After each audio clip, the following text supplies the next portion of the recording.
Hi, everybody. Come on in.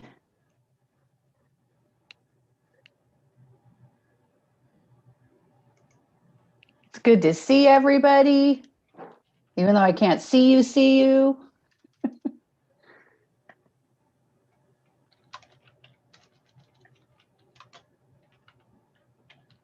Thank you for joining us today.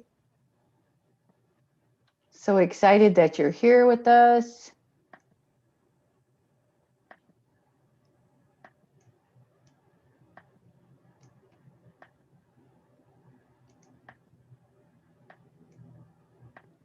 We're going to let people get signed in, and then we'll get cooking.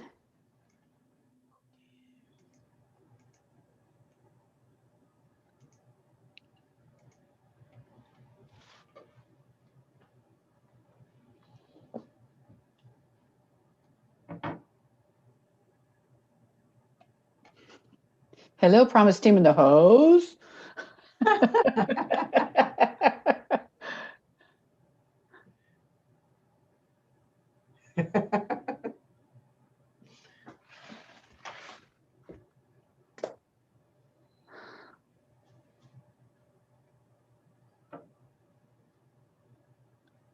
All right.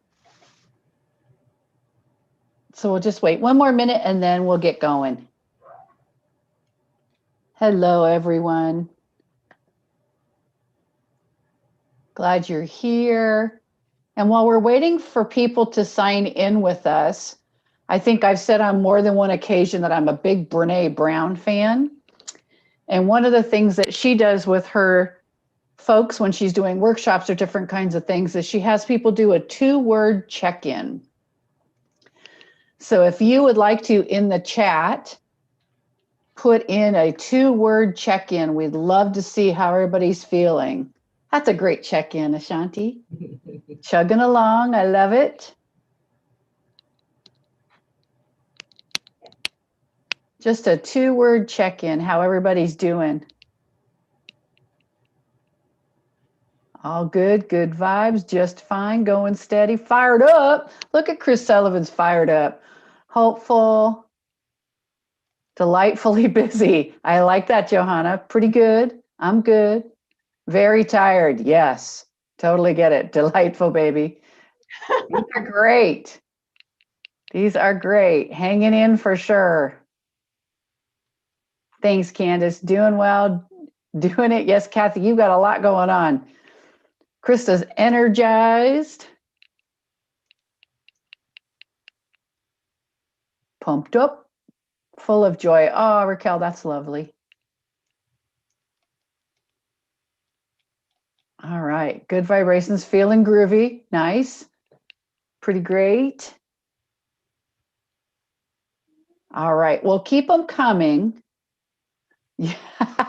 Thank you, Krista. Less is more. Appreciate that. Tired but good. Alan, totally get it. And Alan, congratulations on your fantastic concert last week. That was just so much fun. Those the musicians and the faculty and everybody that produced that, it was really quite lovely and just a lovely way to spend an evening. Swamped but thankful. Yeah, it was great. Alan and all. All right. Well, we're going to go ahead and get going, but please, yes, so close. Thank you, Jordan. So if you want to keep putting in your chat 2-word check-ins, that's awesome. And I'm going to go ahead and get going. So today, we're basically going to wrap up our semester, if it's possible, in any way, shape, or form to describe the journey that we've been on this semester. I think, I don't know that it's possible in words. But what I would say, and I see that with the 2-word check-ins that we're seeing right now, is that people are grateful and thankful and happy to be coming to the end. And that's not because we don't love what we do. It's because it has been a journey. It has truly been a journey. And so I like to start these meetings in a place of gratitude for all of you. It has been quite the journey this semester, and it's a journey that will continue into the spring semester because we will still be working really hard to keep everyone safe and trying to do what's right to, of course, see each other as soon as possible in terms of when we can come back, but being super safe about how we do that. So again, on our forum today, we're going to do some check-ins. I want to thank in advance our vice presidents who have been absolutely fantastic partners in this wonderful world we've been in. I thank you, Lorenze, Ashanti, and Isabel. I could not ask for better partners in this work. And I truly appreciate you and your leadership, including the times when you tell me I'm all wet and we need to go another direction. They never do that, but I do appreciate people telling me the truth, and I do appreciate it that we can be such a wonderful team. It goes like a pond in the circle out to our deans, to our chairs, to our faculty members, our classified professionals, our supervisors. You know, everybody on campus has been doing what they can to get this work done this semester, and our students are better for it. And so I just want to thank all of you in this. So I'd also like to just talk a little bit about where we are. At about 1 o'clock today, the chancellor sent out her latest COVID-19 message to our campus and to all the other campuses as well. And there were a couple of really important messages that were contained in that might be a surprise to folks because we've had to move fairly quickly on some things, but also probably no surprise to most of you who got, if you have a cell phone and an emergency message that you were supposed to stay home on your phone, which I know it's not funny, but I thought it was interesting that there was an emergency message that we needed to stay home. So I appreciate that. But also that we will be, as you know, primarily online in the spring semester again, that we will be working really hard to keep students connected to us through all of the different ways that we've been able to do that, whether it's in student services or in our tutoring programs or the way that faculty are reaching out to you in your office in their office hours. Our big goal in the spring semester will be, again, to be our community for one another and for our students. So what we're noticing about enrollment patterns is that students are taking fewer units. There's certainly no surprise in that, given people's children are home with them, you know, different kinds of scenarios. And so I think as we think about the spring semester, and when we end, of course, we're gonna think about how much rest we can get over the break before we're back again. But in this time that we have away from campus, it's a great time to reflect on those things that we got right and those things that we can do better. And there are many for all of us. And so I would just encourage you to think about that. But I congratulate all of you for staying connected to one another. There are about 70 of us on the call today, the Hardy group on December the 8th that checked in for our campus forum today. And also just wanting to make sure that you know that there are ways to reach out to us as well. I have been very candid with this group and with our campus that I have struggled mightily at times during this semester with my own challenges of feeling disconnected or feeling isolated. Yes, even with a Hardy household, still feeling that way. And so I think it's really important that it doesn't matter who you are or where you are, we all have needs as human beings to be connected to one another. So please pick up the phone, send a text, reach out to us because we are happy to help. We also know that the holidays are going to be different. Many of you will not be able to go home. Many of you will be wherever you are and will not have people come to visit you. And again, these experiences are isolating. So I encourage you where you can to use us as your community. And I mean that. If you need me to drive soup to your front door, I'll do it. But let us know that if you need us. I think I would love to just reflect again on what we've been able to do, right? The things that we have been able to do. We have been able to still celebrate the arts. When I think about, and Isabel, I won't capture all your thunder because I know you're going to talk about these things, but driving through the art gallery exhibition or listening to the music program or watching Romeo and Juliet from theater arts, you were able to do those things. And we were able to observe the outcomes of students learning this semester.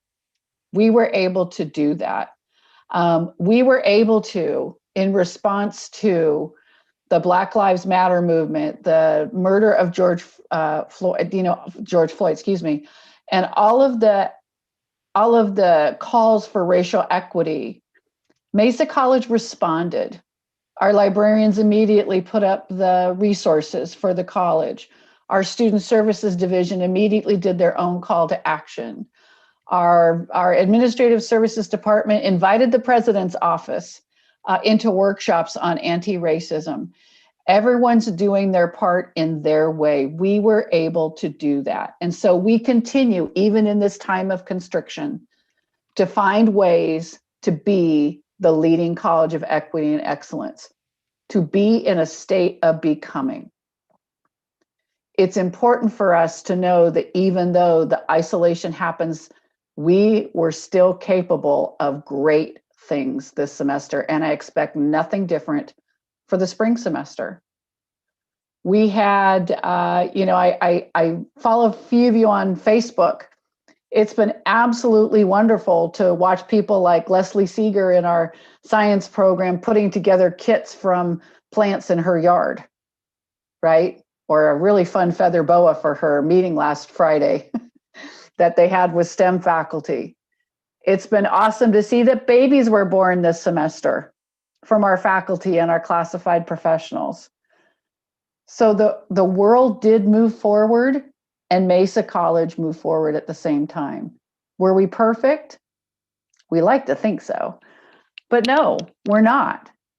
And that's also really a wonderful thing about our culture. Our culture is one that says, let's try it. Let's get to yes. Let's figure out ways we can organize and do what we need to do. And I think that if we're risk averse, then we won't find the great, even in the times that are really difficult. So I appreciate you. I appreciate that you're willing to push forward and do things in different ways despite the challenges. I also want to say that it's really important for us to think about what the experience of our students are right now. We knew going into the pandemic that upwards of 20% of our students were unhoused or homeless. We knew that students had reported in the last 2 years that at any point in time, over half our students didn't know where their next meal was coming from. And so when I think about the experience of our students trying to manage technology or trying to figure out how to have a stable environment in which to learn, I think we really have to give our students just a hell of a lot of credit for doing what they've been able to do. And so I'll repeat what I've been saying all the way along, and what I've observed from our faculty and classified professionals is we should extend grace. We must extend grace. And so I want us to think about how jarring it might be for students to have their camera on during class, and perhaps it's not an environment that they want you to see or that they feel safe in. And so we have to extend grace. Maybe it's difficult for a student to call you back at a particular time because that's the time they have to talk to their child's teacher. It's the only time they'll connect with their child's teacher. And in those moments, we extend grace. And at the end of the day, we just need to extend grace to one another, because it's really easy in a tone in an email or when we're tired at the end of the day or a text message somewhere along the way that says, yeah, that's fine. And I know I've done them, certainly, because I'm trying to get to the end of my day. But know that at the end of the day and at the end of this semester, we will have still accomplished what we need to accomplish. So I'd like to go ahead and move on and give our vice presidents an opportunity to do some wonderful highlighting of the kinds of things that have been happening in their areas. And then we'll come back together. If you have questions, we're happy for you to post them in the Q&A. If you just have comments, go ahead and throw them in chat. Unfortunately, on YouTube, we're not able to see those, but if you're on our Zoom call, we are able to see them. So I am going to start in reverse order. I'm going to start with Lorenze. You usually get to go last. And so Lorenze, take us away. Thank you, Pam. I appreciate that. I think my words for today are tired and thankful, right? We've been burning the midnight oil all day round. And so there has been an acknowledgement that we are running and we are going as fast as we can to support each other and to support our students. And so I acknowledge that and those others that share that sentiment of tired as well, but thankful and ever hopeful with it. I want to start off with saying thank you to you, Pam, for your leadership and support, and then to also the other two vice presidents, Isabel and Ashanti. The team, that they are brilliant, brilliant people to work with, and so I'm thankful every day to get to work with them. And we're going to extend that again, looking in review. It's been a lot and a difficult year as we go, putting everything down on paper, getting ready, or virtually getting ready for this presentation. It's humbling to see the work that administrative services has been able to do in support of our campus and for our students. And so I will touch on a couple of areas and a couple of things from each of our areas, but at the same time, I'm not doing it justice within these next 7 minutes that I have to give this presentation and this year in review if we're looking back at it. And so to start off with our business services team, big thank you for helping administer all the CARES funds and COVID-19 related funds. And then early also in the beginning, working with the hunger-free support staff with the blankets and the turkey and buying all of those things that we're able to support our students with. And the wheels are still turning and people are still doing great work and buying things and using things and needing to have that support from our business services department. So thank you for that one. Our student accounting team, process student checks in the beginning. I think it was maybe early April, funds totaling $28,000. Our student accounting team worked with student services and really made sure our students got the checks at a very timely manner, right when we had no idea how long we would be. We still don't in this remote environment. And then also some financial aid checks. Our student accounting team with student services also helped administer the checks, right? Financial aid checks, if people don't know where they're going to be sending them to, we had an opportunity for our students to come pick that up. And also with the bus passes from student accounting, essential workers are also our students. And so to be able to get to where they need to get to, bus passes are something that we provide that we wanted to continue to.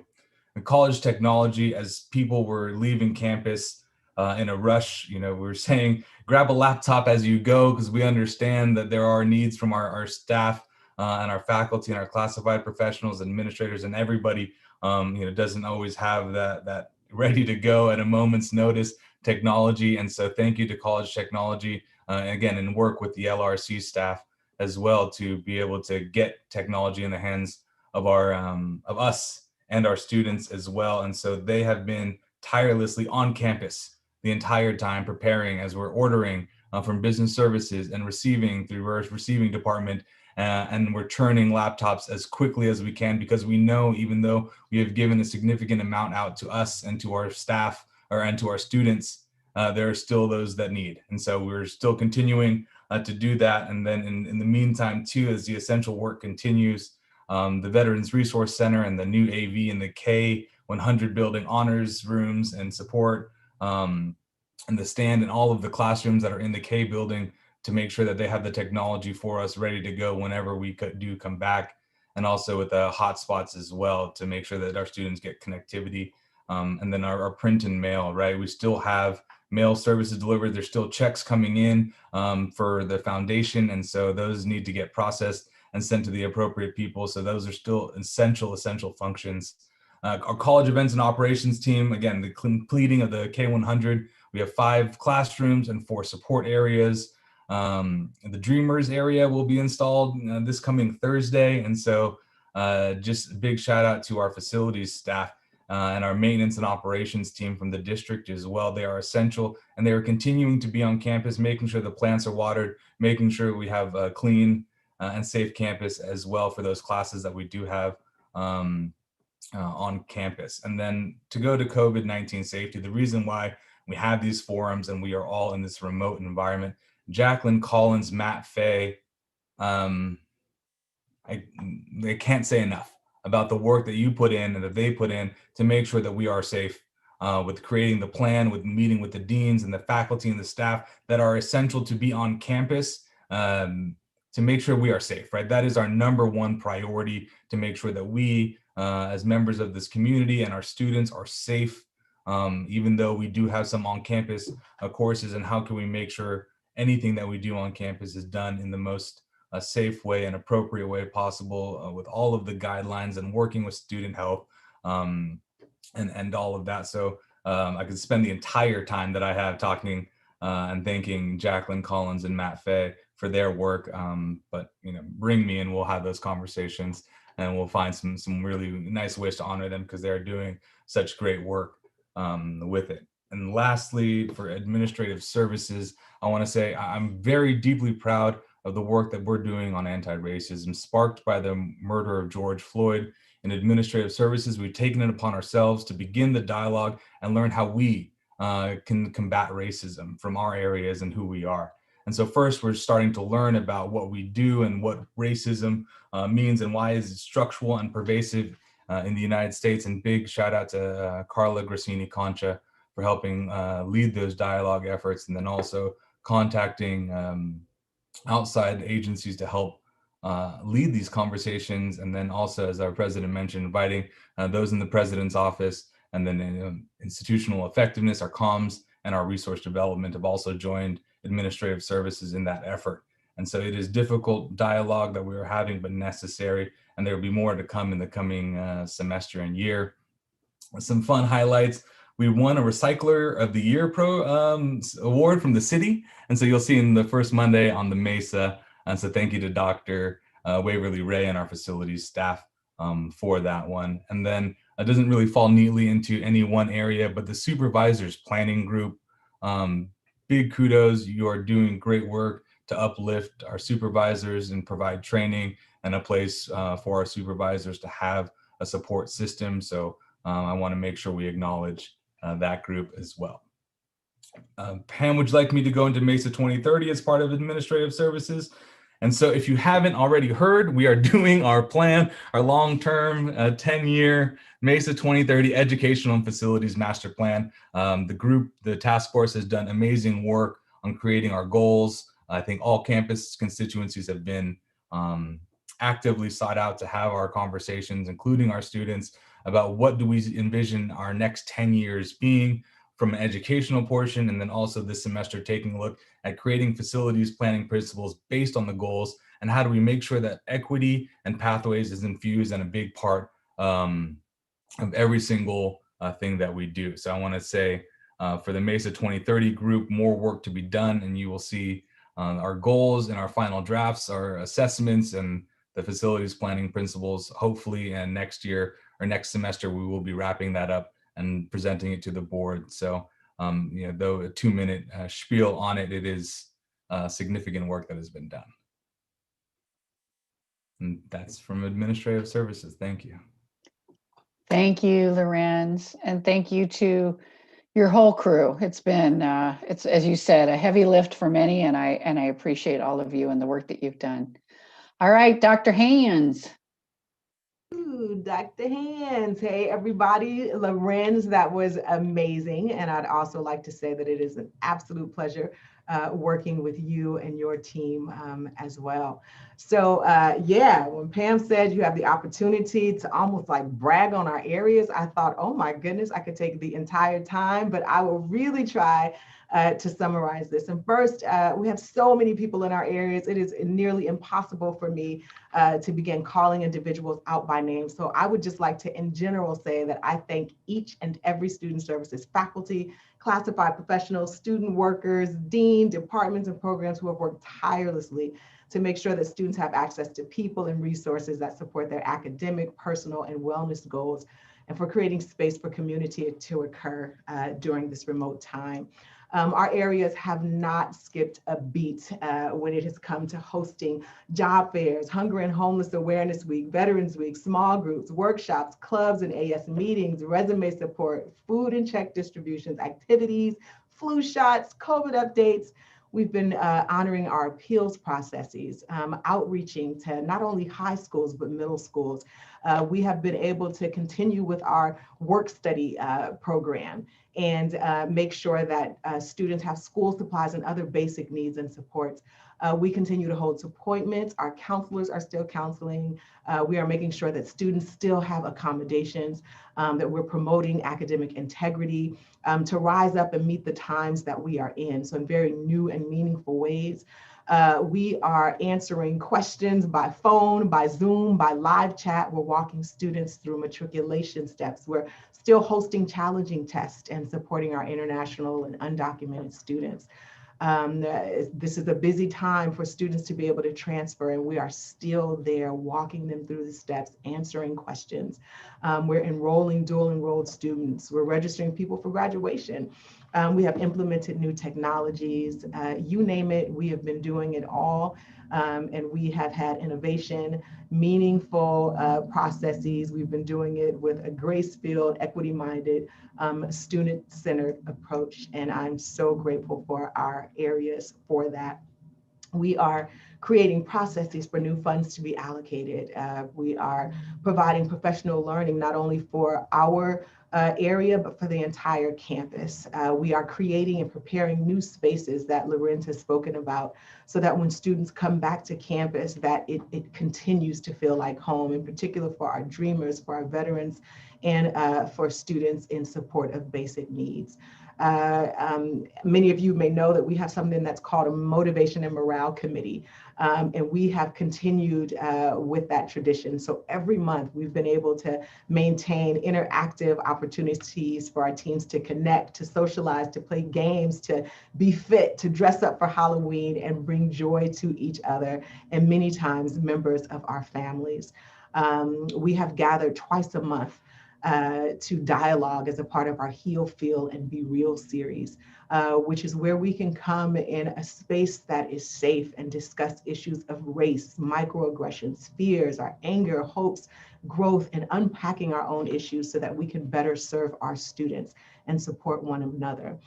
We are and will continue to go above and beyond in creating the conditions that matter for our students to succeed. A few recent efforts include, yesterday, I sent an email out on behalf of Student Services sharing our call to action with the campus. So that information can be found on the Student Services webpage, and also the Black Lives Matters resource page off of the homepage. And we're happy to share that in our monthly updates, which was just circulated today, we have included a new section called Call to Action Updates. And so you can always check that area to see what progress we are making on our efforts to intentionally serve our Black students. As a part of that Student Services Call to Action, 49 faculty, classified professionals, and administrators throughout the campus called over 160 Black students who completely withdrew from all of their classes this fall. Calls were structured to extend care, to learn more about their reasons for withdrawing, and to share information about registration and other support for their smooth transition back to taking classes at Mesa. Similar outreach has been made to our undocumented, including our DACA, Dreamer, and AB 540 students. This data is being collected, and we will be sharing what it is that we find so that that information can be folded into our efforts for spring. Mesa College outreach team has played a key role in organizing the first annual Sdccd conference for K through 12 educators and community partners. And the purpose of that event is to provide K through 12 educators and community partners with important information, resources, and strategies to effectively support students interested in attending any of our colleges throughout the district. Our scholarship application process is now open, so we have over $180,000 in scholarships for Mesa College students. Applications are due on March 8th. For more information, you can contact the Student Affairs Office. We have done an incredible amount of equity work and making sure that our scholarship application and review process is just infused in equity. So we are so proud of our efforts and really looking forward to making sure that these monies can get into the hands of a very diverse group of students. As a result of the generosity of the San Diego Foundation's COVID-19 Community Response Fund, Mesa College was able to give 24 laptops to students from our Promise, EOPS, DSPS, and CalWorks program. And I want to give a special shout out to David, Leanne, and Rocio for going above and beyond in connecting students with their laptops. At one point, they actually delivered a computer to a student who was going to have to take a series of trolley and bus connections just to get to campus. So these students are grateful, and we have received a lot of feedback that these computers have arrived just in time. Many people are sharing computers with siblings and family members. They're doing their work from their phones, and they really have stressed that this will be an incredible effort that will support their academic goals and completion for this semester. We also want to remind you that we're continuing to offer free immigration consultation, which includes follow-up appointments and representation. There's also money to support DACA fees, upwards of $400, which is extremely important in light of the new legislation. So appointments are available through December and January, and we encourage you to contact EOPS for more information. We also want to let you know that the CSUs have extended their fall 2021 priority application deadline to December 15th. The UC system also extended their deadline, but it passed. It was on December 4th. And this was done to better serve students and families facing university admissions challenges caused by COVID. So please contact the Transfer Center for more information. EOPS is also doing some open lab Zoom sessions to help support students to make sure their applications are complete and done well. The Active Minds Student Club is sponsoring a book club this intersession. Students will get a free book mailed to their home. And the purpose of the book club is to walk together along the path of discovering who students really are, becoming more themselves, and strategies to stay true to who they are. We are also opening this up to former students. This is a great program. And so we know that during intersession, when many people will be isolating or home alone or away from family, is going to be so important. So please encourage students to participate in the book club. That email was sent out. So in addition to all of these amazing things, we are already planning for our remote commencement and scholarship ceremonies. We are doing so much. There's so much joy that this area brings to me. I am honored to work with all of our student services individuals. And we do want you to always share that there's so much more to say than time will allow. So our monthly updates really do tell a complete story of what we're doing. So I encourage you to look at our monthly updates. And again, in addition to thanking the student services family, I'd also like to thank the entire Mesa community for partnering with us and supporting our efforts. So I think that's it for now, Pam. I may have some more in a little bit. Thank you, Ashanti. All right, Dr. O'Connor. Well, thank you very, very much. I do have a picture that Beth is graciously going to load for us, a couple of pictures, but I'm going to start with some of my own reflections, and they're special because that's how I think. So as a medievalist, I've been thinking a lot about technology lately. And what sparked that interest is not any brilliant ideas, but the fact that for 2 weeks in a row, I experienced lengthy periods of time without electricity. So, this past one, which ended at 10:15 this morning, was 15 hours, 1-5, without electricity. And that got me thinking on the power of technology, even if it's like hundreds of years ago. So, I kept thinking of what mental image would come to my mind when I, even as a historian, would think of this semester. And in that theme of technology, I kept thinking of mills. The water mills, wind-powered or water-powered mills were a big technological invention in the Middle Ages. Sorry, that's my training and that's my comfort place. And I keep thinking of sort of the water wheel, right? This past semester may not have always been a smooth operation on the right direction. Maybe the buckets of water sometimes were spilling or going in the wrong direction. But I think we always found our path. we always found a way to move forward with equity and excellence and did the best we could for our students. And I certainly appreciate every ounce of the instructional family and the entire campus, because nobody can do anything in isolation, right? But our fabulous dean team, our fabulous chairs and faculty, our fabulous classified professionals, everybody who contributed to that instructional continuity.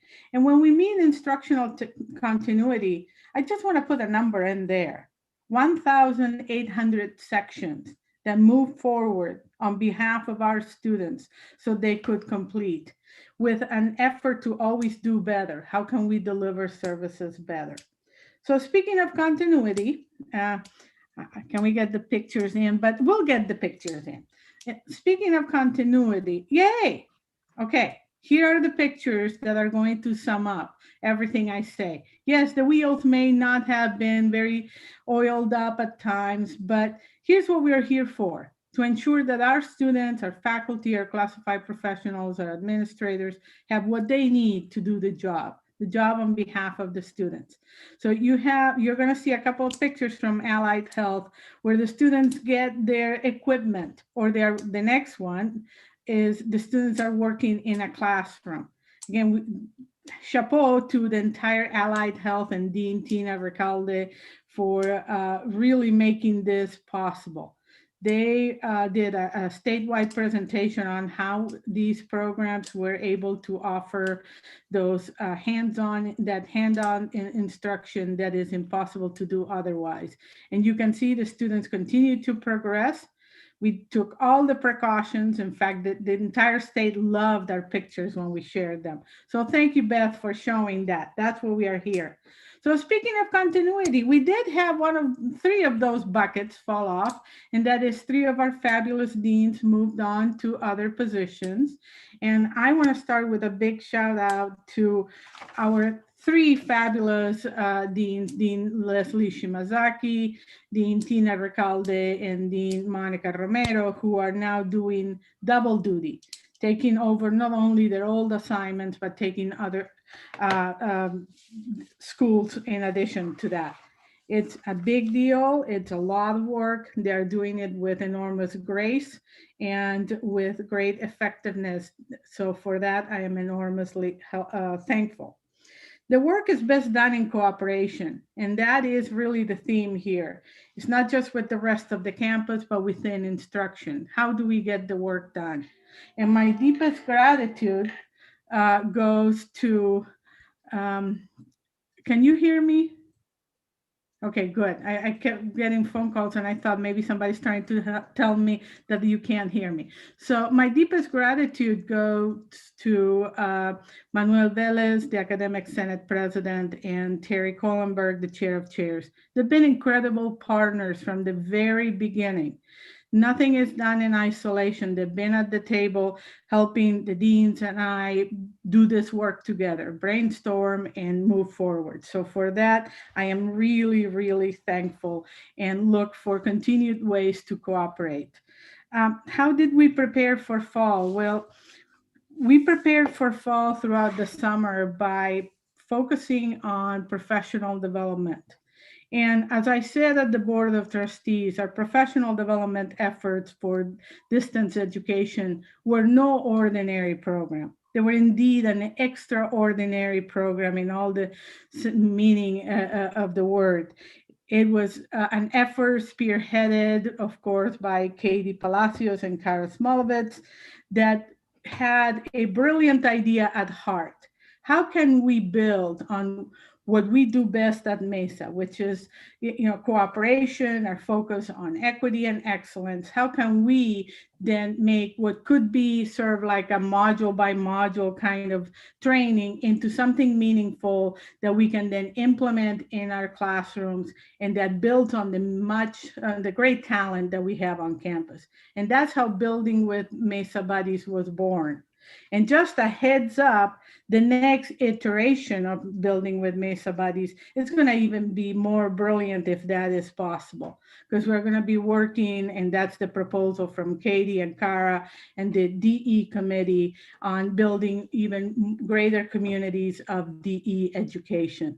So we want to institutionalize a lot of these great practices and lessons we learned together through the pandemic. And speaking of technology, that's the word. I guess I should have put that word on the thing, on the chat.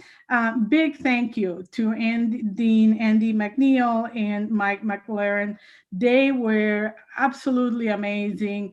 They took vans, they drove laptops throughout the county.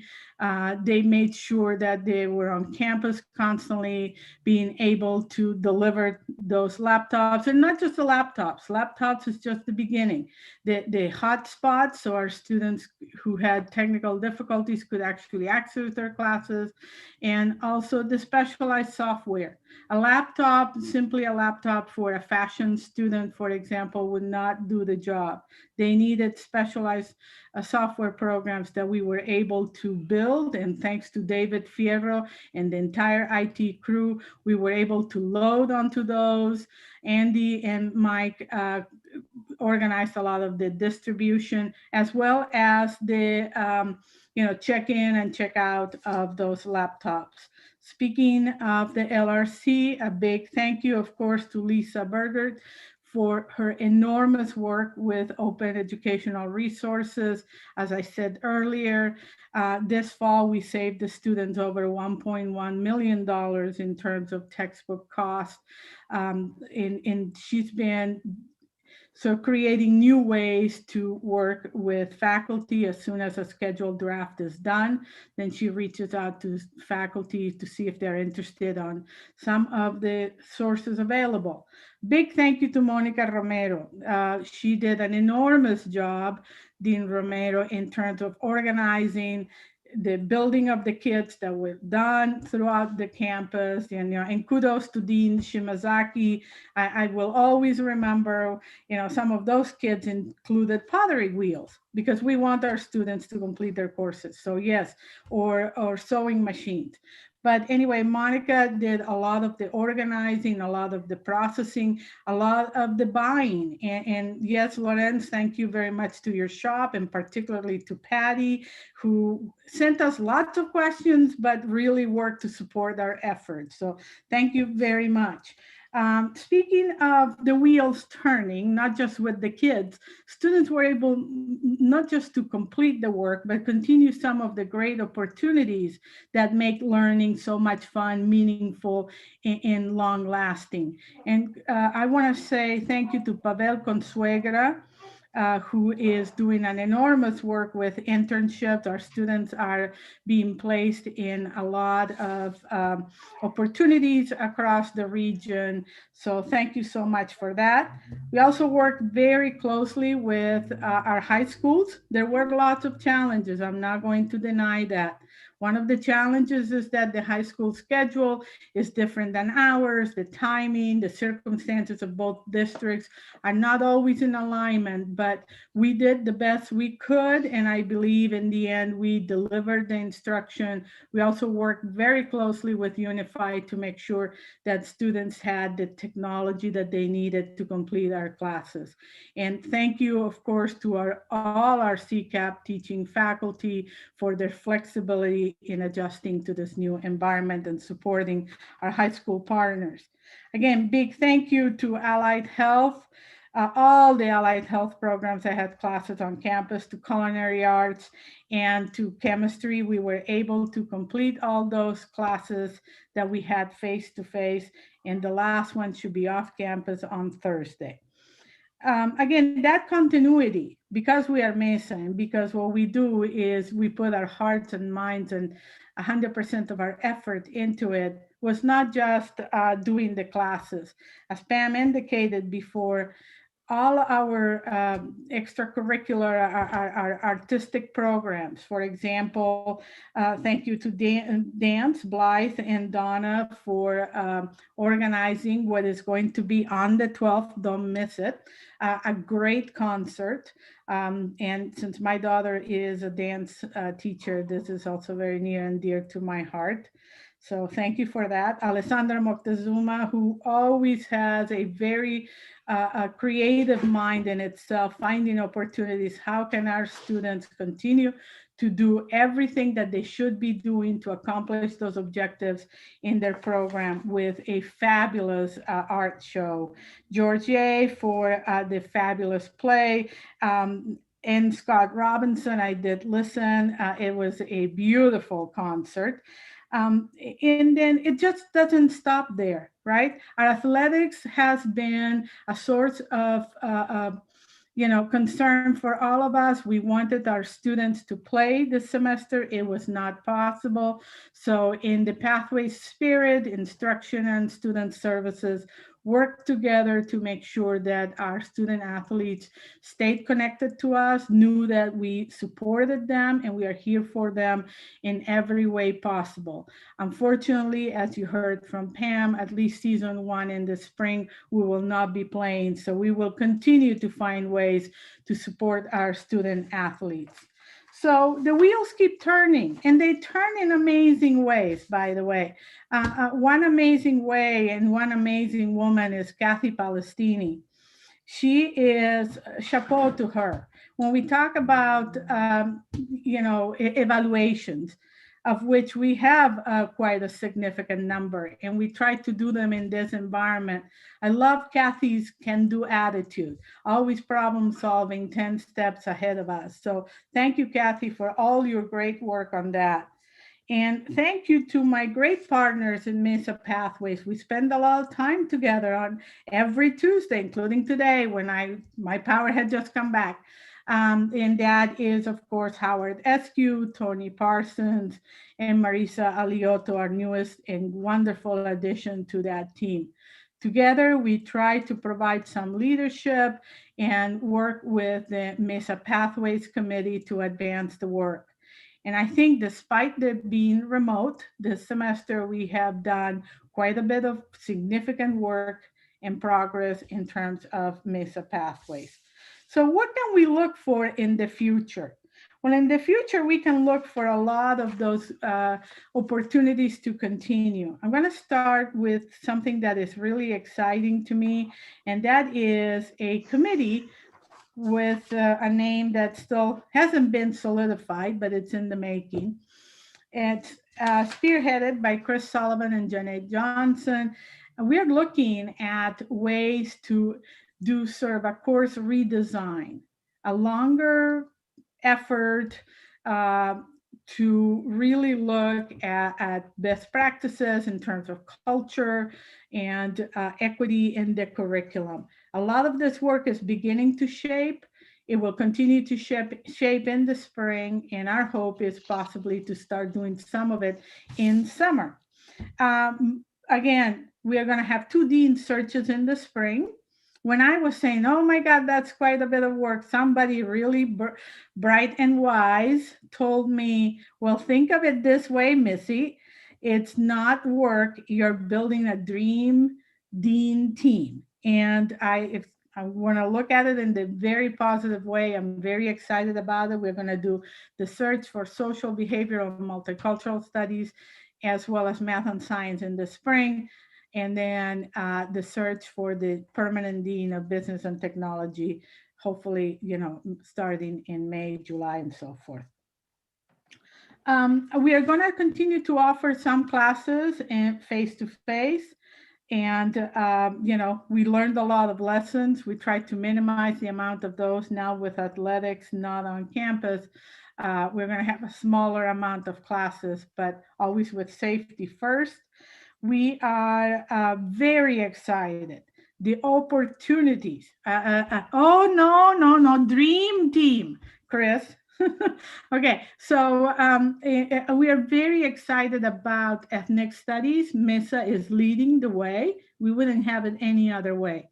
We have a long tradition of fantastic Black studies and Chicano studies programs on our campus. They have taken the lead in terms of the new Cal State requirement for Area F course requirements, and we are ready as soon as early February comes along to submit 30 courses to be accepted into that Area F for the Cal State. Continue to plan the schedule, and we continue to look at enrollment management. That is certainly a blessing that we work together, but it's certainly a challenge. We want to continue to offer courses that the students need, but at the same time, we all know we have some, not only a pandemic, but severe financial constraints. The good part of this is, as we did this morning, it's a difficult conversation, but it's one that we have with chairs, deans, and I together. So we'll continue to move forward with that, always with a great deal of willingness. We continue to work on particularly the clinical placements for our students. We want to make sure our students in allied health complete the programs on time. It is not just us, it's the clinical sites. So there'll be a lot of these same issues that continue popped up in the fall. They continue to appear in the spring. But as we always did, with a great deal of effort and focus on the students, we're going to get through. So having said that, I want to wish everybody happy holidays, felices fiestas, and we'll see you we'll continue to see you until the campus is off for the holidays. But I hope you rest and stay safe. Thank you so much, Isabel, and seeing that water wheel. So an interesting visual for that. Thank you so much. So I want to be clear on the athletics. So the decision was made that those sports that primarily were fall sports were supposed to be played in what was called Spring 1, which was the early spring semester, and the conditioning would have had to begin in January for those athletes to be able to compete in February and March. And so the statewide athletics associations deferred that out to the conferences. We are part of the Pacific Coast Athletic Conference, and the presidents and chancellors met yesterday and agreed that the conference would act as one, because obviously if some colleges are competing and others are not, there's no one to play. But at this point, the presidents and chancellor of our district, we made the determination that we will have to opt out of those Spring 1 athletic contests, because we do not have any way of keeping our athletes safe, let alone transporting athletes. There was also an idea about taking those Spring 1 sports and moving them into Spring 2, which would be primarily the sports that would have been played in the spring. For Mesa, that's 21 sports, and it would be extremely difficult, knowing what we know right now about the resources that are available to us, for us to be able to offer over 500 athletes the opportunity to compete in 21 sports at Mesa. And so we made this determination not lightly in any way, shape, or form. We have tried every way we know to help athletes be able to compete. But at this juncture, at least for those sports, we have to let the Athletics Commission know by next week whether or not we're opting in or opting out. And it's our prevailing view at this point that the Pacific Coast Athletic Conference will opt out. That does not mean that we will not have courses for our athletes in the spring. In fact, we will. They may look a little bit different than they do now, but we'll be working with Dean Shoemaker and Dr. O'Connor and all of our athletic trainers and our coaches. Some of you know that we started our Olympian Pathways pilot this semester as a retention tool for our athletes. We will continue those efforts into the spring and do the best that we can to keep those athletes in our community. What what you ask, are other conferences doing? We don't know yet. We do know, I know informally that I've heard from about 75% of my colleagues that they are also going to be opting out of the Spring One sports. We have done just about everything we can to try to help people be safe, and it's just a very difficult decision to make because we know it's very important for our athletes to be able to compete on their teams and on their field of play, their pool, their surface, whatever it is that they do. So more specific information will be coming out. We'll be working directly with athletes to make sure that their eligibility requirements are covered, and that we do everything we can to keep them on their ed plans so that they can then compete when we come back into sports again. So I just wanted to be clear about the athletics piece. Because that came out in the chancellor's letter today as well. All right, well, I am going to open, we do have one final thing that we're going to show to you, but does anyone have any questions or anything they want to stump the stars? All right, Chris Sullivan is asking, is the EW option still going to be available this term? Yes, so the EW excuse withdrawal option is available all the time. And there are stipulations I think students have to submit like within a year of when they took the course. What we do have is a COVID-19 EW, and that is special to these times. And yes, that is still available this term. So students can submit their petition through the GERO process, which can be found if they go to my Sdccd. Trina is also excellent at walking students through the process. So if they have any questions, if they can't find it, they can email Trina Larson or they can email me and we can make sure they get access to the information. All right, let's take a look here.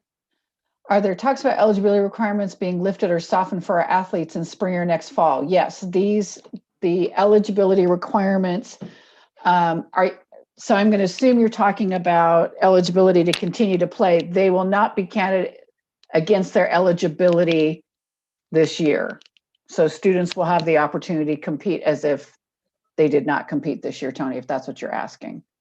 Now, if we do spring 2 and athletes actually do compete, that's probably a different answer. And I know that Ryan is on here with us. Ryan, I don't know if you want to take a look at that. GPA requirements, are you talking about to continue to be eligible? It's a great question. I think they probably still have to make GPA. But we will take a look at that, just like we would for any other student. Also depends on whether or not they're playing at the next level, I imagine. So, but we can get you answers to that, Tony.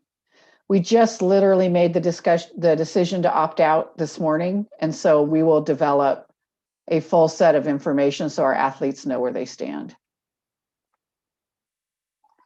Good questions. All right, Ryan says, student athletes have different requirements to compete. Okay. Got it. Thank you, Ryan. So the best thing we can do is keep our athletes connected to us in their classes and supported so they can continue on down the road to their pathway.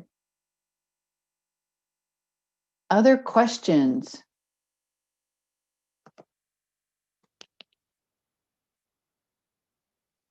All right, I'm not seeing other questions. We will continue to look in the chat. So one of the things that we wanted to do today was to share with you our holiday message that will be going out on the DL here pretty soon. Just want to let you know that when we create this holiday card, it's for all of you, but it's also for all of you if you want to send it to your folks. So if you want to post it in your Canvas shells or send it to your students, send it to your colleagues. It's the Mesa College holiday message. And so with that, what I'm going to do is say, have a fantastic holiday break. Many of us will still be, I'm going to use air quotes, on campus until the end of finals week. Congratulations to all of you for making it here. I have heard the analogy used that if we were all running a marathon, we would feel like we're on mile 20. How many miles are there in a marathon? 26, 27, 26. So we're on mile 25.75. And we're starting to feel like our muscles are kind of, thank you, Raquel. Never run one. I'm sure you're all shocked. But we're starting to feel that point at which our muscles are getting a little jelly-like, and we're worried we might not make it past the finish line. But gosh darn it, we're going to be right there at the finish line for each other and make sure that we carry each other across the line. So thank you so much for all of you for all that you do. And we will end with our holiday card, and we'll see you back in January. Thank you, everyone.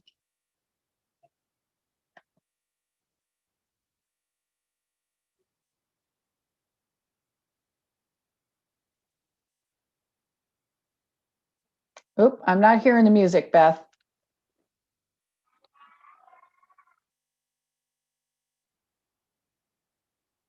Can we start it over with the music, please? Thanks.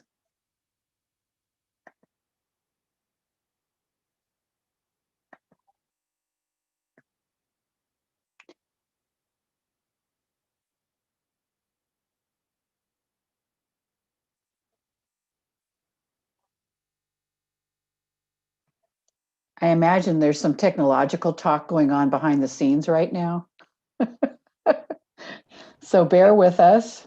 Pam, while we wait for the video, can I just Yes. The importance of encouraging students to utilize the excused withdrawal process, especially if Yes. challenges with COVID-19. What we are learning in our conversations with students is that so much hit them at the same time from many different directions. They weren't quite sure who to communicate with, how to communicate. So many did not talk to their faculty from the prior semester, so from spring. So they ended up getting Fs in their courses. And by the time they're ready to come back, they will have a lot of energy, and many of them will find that they are on probation or could be looking at a disqualification. And so this will give us the opportunity to clear that slate for students who really were just hit hard. So please encourage students to explore the excused withdrawal process, in particular if they're facing COVID-19 challenges. Thank you so much, Ashanti. Really important that those messages are clear. All right.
Thank you, everyone. Happy holidays, and we'll see you in 2021. Yay!